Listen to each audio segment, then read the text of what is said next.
ರಾಯಚೂರಿನಲ್ಲಿದ್ದ ಮಹಿಳೆ ಒಬ್ಬರು ಪತಿಯನ್ನ ನದಿಗೆ ತಳ್ಳಿದ ಘಟನೆ ನಡೆದಿದೆ. ಪತಿಯನ್ನ ಪುಸಲಾಯಿಸಿ ರಾಯಚೂರು ತಾಲೂಕಿನ ಗುರ್ಜಪುರ ಬ್ರಿಡ್ಜ್ ಕಮ್ ಬ್ಯಾರೇಜ್ಗೆ ಕರೆದುಕೊಂಡ ಬಂದ ಮಹಿಳೆ ಫೋಟೋ ಶೂಟ್ ಮಾಡಿದ್ದಾರೆ. ಬ್ರಿಡ್ಜ್ ಮೇಲೆ ನಿಂತು ಮೊದಲು ತಾನು ಫೋಟೋ ತೆಗೆದುಕೊಂಡಿದ್ದಾಳೆ. ಪತ್ನಿ ನಂತರ ಪತಿಯನ್ನ ಬ್ರಿಡ್ಜ್ ತುದಿಗೆ ಹೋಗಿ ನಿಲ್ಲಲು ಹೇಳಿದ್ದಾರೆ. ಇದೇ ವೇಳೆ ಬ್ರಿಡ್ಜ್ ಅಂಚಿನಲ್ಲಿದ್ದ ಪತಿಯನ್ನ ಕೆಳಗೆ ತಳ್ಳಿದ್ದಾಳೆ. ಸದ್ಯ ಕೃಷ್ಣ ನದಿಯಲ್ಲಿ ಹರಿವು ಹೆಚ್ಚಿರುವುದರಿಂದ ವ್ಯಕ್ತಿ ಸ್ವಲ್ಪ ದೂರ ಕೊಚ್ಚಿಕೊಂಡು ಹೋಗಿದ್ದಾರೆ. ಆದರೆ ಈಜು ಚೆನ್ನಾಗಿ ಬರ್ತಿದ್ದರಿಂದ ಬಚಾವಾಗಿದ್ದಾರೆ.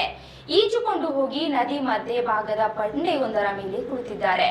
ವ್ಯಕ್ತಿ ಕಿರುಚಾಟ ಕೇಳಿ ಅಕ್ಕಪಕ್ಕದ ಜನರು ಸ್ಥಳಕ್ಕೆ ಆಗಮಿಸಿ ಜಮೀನುಗಳಲ್ಲಿದ್ದ ಹಗ್ಗದ ಮೂಲಕ ವ್ಯಕ್ತಿಯನ್ನು ರಕ್ಷಿಸಿದ್ದಾರೆ.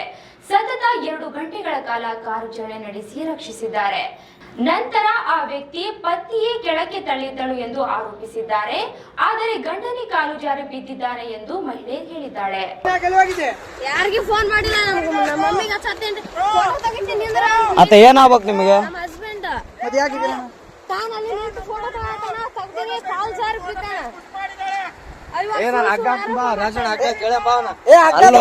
ಇಲ್ಲಿ ಕೇಳು ಮ್ಯಾಟ್ರ್ ಒಂದ್ ಸ್ವಲ್ಪ ಕೇಳು. ಫೋಟೋ ತೆಗಿ ಆಕಿನೇ ದೂಕಿರೋದು ಅಲ್ಲೇರ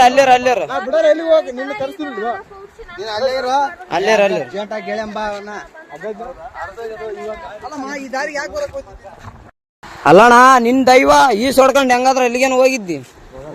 ಓದ್ತದ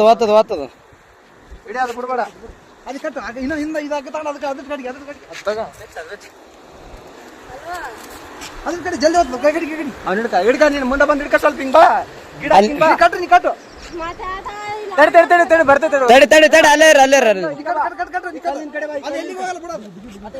ತಡಿ ಅಣ್ಣ.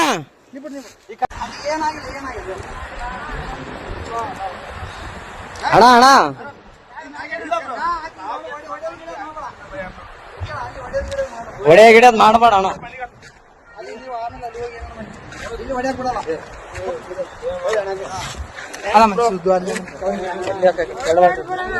ಏನಿಲ್ಲ ಬ್ರೋ, ಅಣ್ಣ ಸುಮ್ಮನೆ ಹೊಡೆದಿಲ್ಲ ಬ್ರೋ. ಯಾಕೆ ಹೆಣ್ಮಕ್ಳ ವಿಷಯ ಅಂತಂದ್ಮೇಲೆ ಎಲ್ಲ ಇಲ್ಲ ಬ್ರೋ, ಇದ್ದಿದ್ದೆ ಏನ್ ತಲೆ ಕೆಡ್ಸ ಬೇಡ.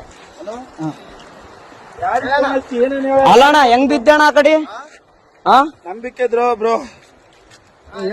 ಹೆಂಗ್ ಬಿದ್ದೆ? ಯಾಕೆ ದೂಕಿದ್ರ ನೀನ್ ಹೇಗಿದ್ದೆ? ಅಕ್ಕೇನೆ ದೂಕ್ಯ ಬ್ರೋ. ಫೋಟೋ ಐತಿ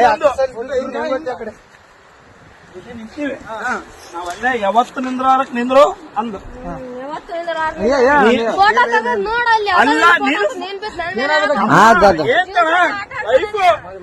ನಾನು ಹೊಸ್ತಾಗಿ ಒಂದು ಸೆಲ್ಫಿ ಅಂದ್ರೆ ಒಳ್ಳೆ ಅಂದು.